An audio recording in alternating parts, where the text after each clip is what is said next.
So how exactly would the US enforce a blockade on top of an Iranian blockade in the Strait of Hormuz? Instead of risking massive aircraft carriers in such narrow waters, the Navy would rely on guided missile destroyers. They'd likely position one in the north, one in the center, and keep a third on standby as backup.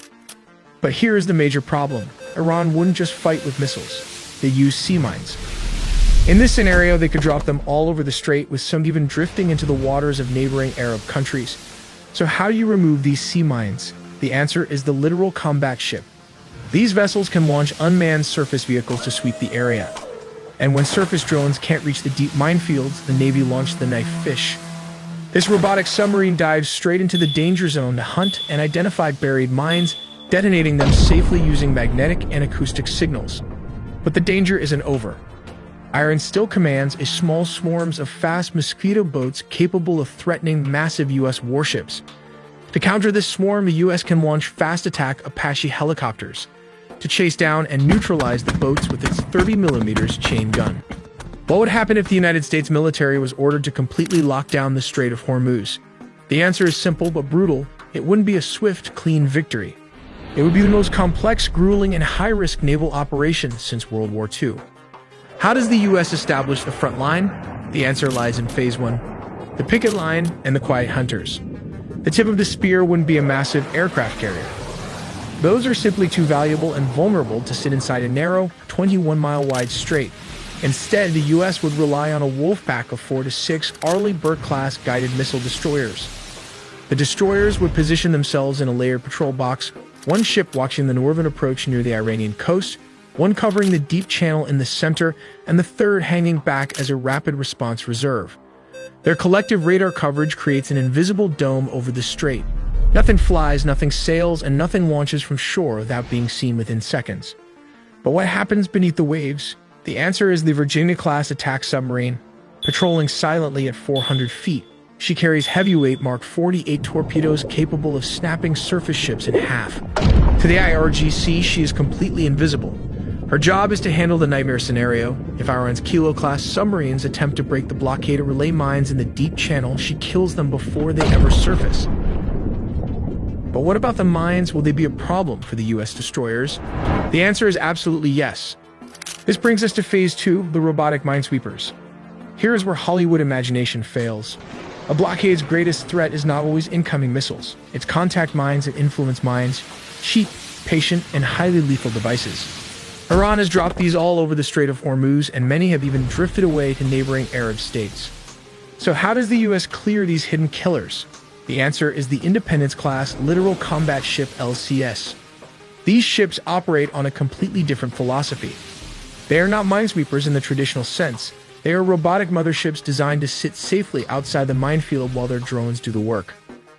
The process is strictly calculated: detect, localize, classify, identify, and neutralize.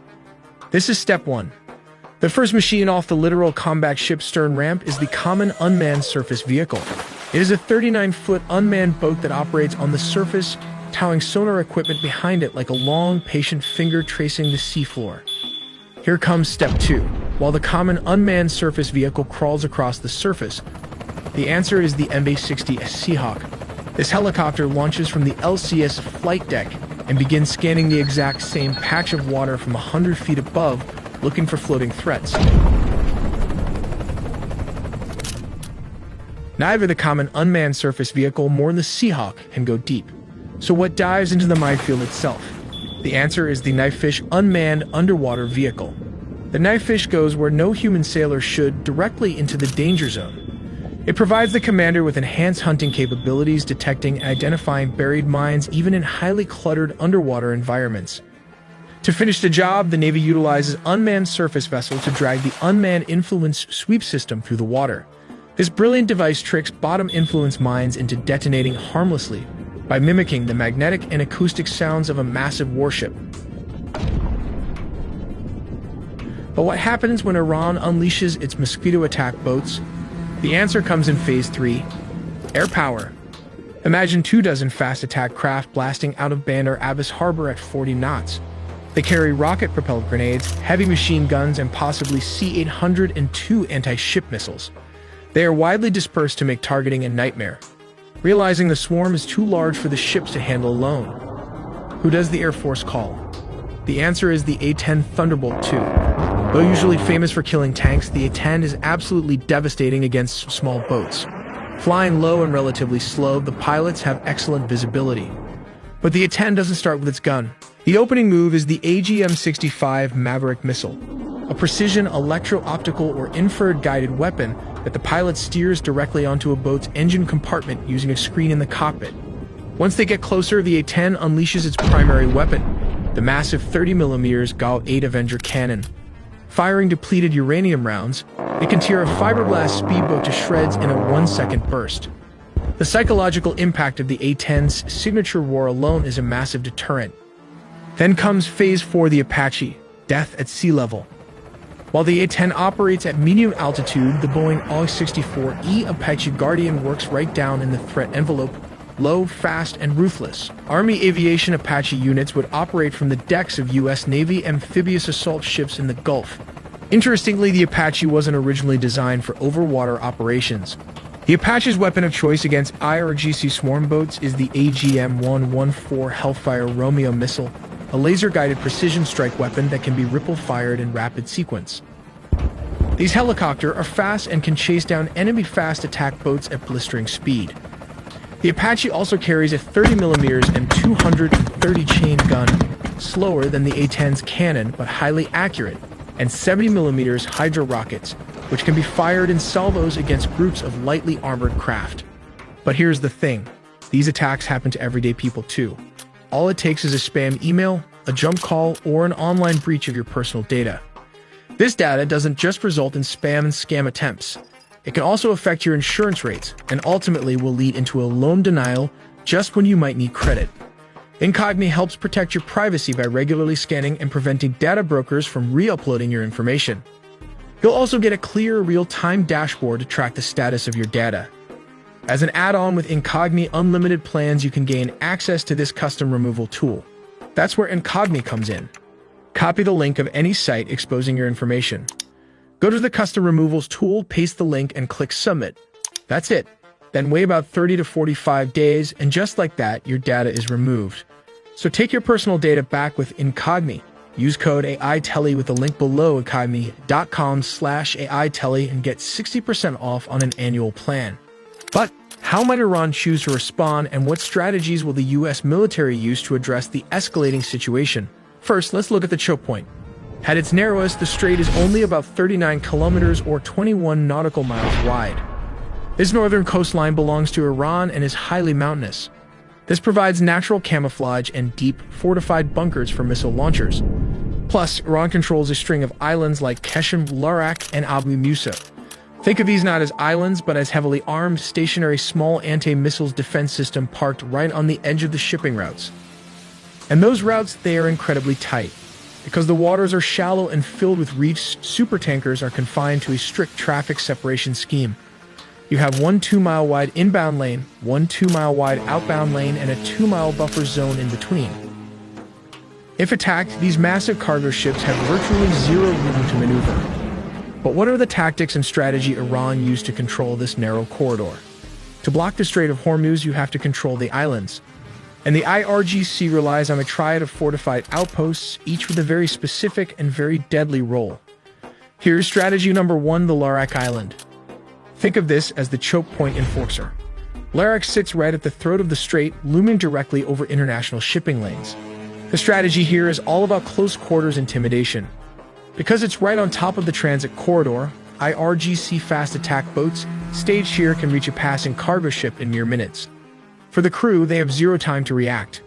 Larak enforces strict no-move zones. Drones launch to monitor stationary tankers while speedboats physically surround them. If a captain decides to start their engines, they open fire. Then comes number 2, the Qeshm Island, the heavy arsenal. If Larak is a knife at the throat, Qeshm is the sledgehammer. It's the largest island in the Persian Gulf and serves as the IRGC's primary military hub. Its rugged mountainous terrain hides a labyrinth of underground bunkers and mobile anti-ship missile launchers. Qeshm is designed to launch heavy anti-ship missiles like the P-15 Hermit. Packed with drone bases and radar installations, it is the strategic anchor of Iran's coastal defense. Then comes number 3, the attack point Abu Musa, or the forward outpost. Located further south right on the doorstep of rival Arab states, Abu Musa is a heavily fortified early warning center. It extends Iran's anti-access or area denial bubble deep into the Gulf. Radars here track incoming Allied warships and cargo vessels long before they reach the choke point. It's a launch pad that drastically widens the threat zone. So how did they attack the cargo ship? First, Iran will launch the fast attack swarm. The IRGC deploys fleets of small, radar-evading speedboats clocking in at 50 to 70 knots. 10 to 20 of these boats will swarm a single cargo ship from 360 degrees. They zip in close, targeting weak points with heavy machine guns and shoulder-fired missiles. They aim for the bridge to blind the ship, and the engine room to leave it dead in the water. Hidden within this chaos are unmanned suicide vessels, remote-controlled drone boats packed with explosives, steered directly into the hull to blow a massive hole at the waterline. And while the crew is completely overwhelmed, other boats rapidly drop tethered naval mines directly into the ship's path. Stop the ship or risk snapping your keel in half. Then comes the second tactics, anti-ship missiles. If the swarm doesn't get you, the missiles will. Fire from highly mobile trucks that immediately retreat into fortified caves. Coastal defense cruise missiles, like the Nor or Gator, employ a deadly trick, the sea-skimming kill. Allied destroyers rely on advanced networks like the U.S. Aegis combat system. The exact moment an Iranian missile is launched, a destroyer's radar tracks it and fires interceptor missiles like the SM-2 or SM-6, blowing the threat out of the sky mid-air. Meanwhile, Apache and Seahawk helicopters pick off swarm boats from the air using Hellfire missiles.